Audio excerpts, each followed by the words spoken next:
मेरे प्यारे बच्चे, मैं तुम्हें ये बताने के लिए आया हूँ कि तुम्हारे भविष्य के बहुत ही सुंदर रास्ते अब सब खुल गए हैं। सारे मार्ग तुम्हारे खुल गए हैं। अब तुम्हारा स्वास्थ्य बिल्कुल सुधरना शुरू हो जाएगा और अभी तक जो दवाई तुम्हें बिल्कुल सूट नहीं कर रही थी, वो दवाई भी अब काम करना शुरू कर देगी। तुम अपने स्वास्थ्य के लिए बहुत चिंतित हो बेटा, और मैं भी जानता हूँ कि तुम बहुत अधिक परेशानियों में घिरे रहे हो और तुमने इतना अधिक सह लिया है कि अब मैं तुम्हें इतने कष्ट में बिल्कुल नहीं देख सकता मेरे बच्चे।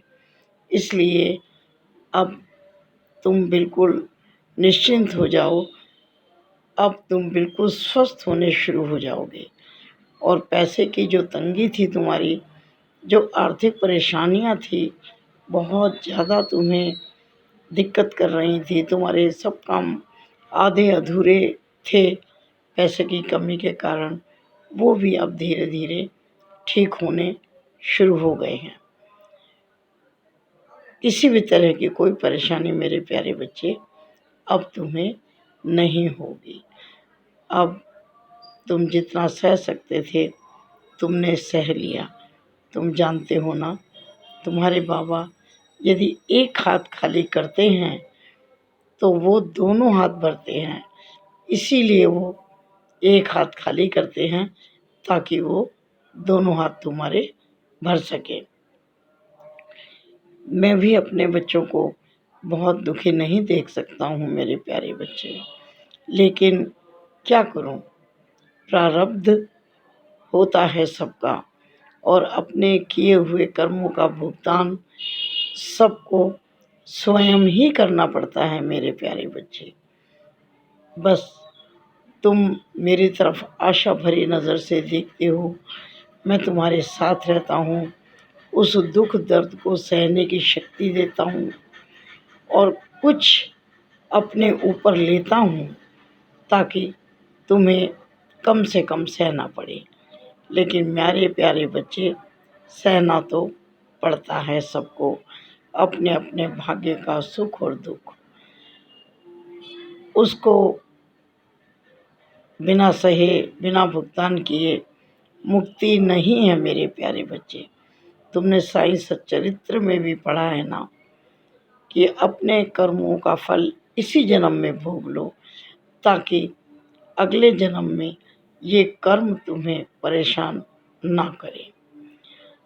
मेरे प्यारे बच्चे, मैंने देखा कि तुम हर समय मेरी तरफ देखते हो आशा भरी नज़र से। अपने साईं पर पूरा विश्वास रखो मेरे बच्चे, मैं तुम्हारी आशा को कभी भी निराशा में नहीं बदलने दूंगा। तुम अपने कार्य को करते रहो और मैं हमेशा तुम्हारा साथ देता रहूँगा मेरे प्यारे बच्चे। द्वारका माई तुम्हारी प्रतीक्षा कर रही है। मैं द्वारका माई में बैठा ही तुम्हारी राह देख रहा हूँ और अब तुम तैयारी कर लो मेरे प्यारे बच्चे। अब वो समय आ गया है जब तुम शिरडी पहुँच जाओगे। बहुत दिन तुमने प्रतीक्षा की है, अब नहीं, अब बहुत जल्द तुम शिरडी आकर मुझसे मिलोगे। और जब तक नहीं आ पा रहे हो ना, चिंता मत करो, मैं स्वयं तुम्हारे पास आऊँगा। क्या मेरे 11 वचनों को भूल गए हो कि जब मेरा कोई भक्त मुझ तक नहीं आता तो मैं स्वयं पहुँच जाता हूँ। मेरा आशीर्वाद हमेशा तुम्हारे साथ है मेरे प्यारे बच्चे।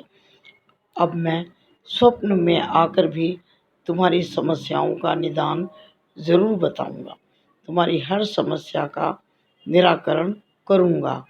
और जब तुम साईं सच्चरित्र भी पढ़ोगे ना, तो उसमें भी तुम्हारी समस्याओं का काफ़ी समाधान तुम्हें मिल जाएगा।